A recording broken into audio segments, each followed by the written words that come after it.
Tous les élèves du secondaire sont désormais rentrés. Et bonne nouvelle pour ceux de l'Institut Jean Jaurès, leurs périodes de cours ont été rabotées de 5 minutes. Un projet décrié, mais le directeur a tenu bon. Ça se résume à retirer, extraire 5 minutes de cours, 5 minutes par période de cours, qui en général c'est 50 minutes. Ces 5 minutes sont rassemblées le jeudi après-midi pour organiser 2 types d'activités. Des activités relatives à de la remédiation et des activités de bien-être. Mais pour en arriver là, il aura fallu en passer par Remediatix, un autre projet né l'an dernier et qui met les moyens modernes d'information et de communication au service de l'enseignement. Un projet dans l'air du temps aussi, qui permet aux élèves et à leurs professeurs d'échanger informations, conseils et exercices sur une plateforme informatique commune. J'ai eu toutes sortes de réactions, mais globalement positives. Si certains élèves ont des questions supplémentaires avant une grosse interro, disons, nous pouvons y répondre à ce moment-là. Et donc pour eux, c'est très bénéfique. Il suffit de voir un peu les attitudes du jeune face à l'école et quand il rentre à la maison. Parfois, et pour ne pas dire souvent, on consacre peu de temps pour l'école.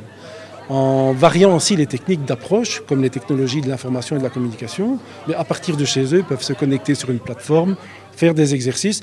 Parfois, on inscrit même, c'est dans l'air du temps, on inscrit même des exercices dans Facebook. C'est peut-être idiot de le dire comme ça, mais voilà, c'est le temps, c'est l'époque, ce sont d'autres rythmes et d'autres personnes.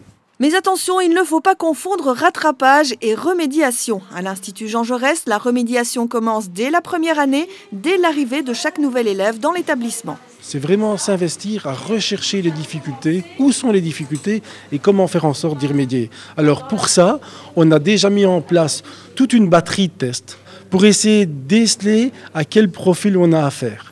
Est-ce que parfois, il y a des choses qui nous échappent, il y a des dyslexiques, dysphasiques, etc. etc. Donc vraiment, toutes ces batteries de tests vont faire en sorte de vraiment identifier les profils et les difficultés et on va pouvoir, avec l'équipe pédagogique, trouver les stratégies à mettre en place pour qu'ils puissent résorber leurs difficultés. Une école au service de ses élèves finalement, et ceux-ci le lui rendent bien puisqu'en juin, le taux de réussite a déjà grimpé d'un peu moins de 25%, et en seconde cesse, les plus motivés sont passés d'une moyenne de 30 à 80%. Des résultats édifiants. Le projet d'établissement initié depuis 3 ans plaît lui aussi, puisque la population de l'école est passée de 396 à 540 élèves.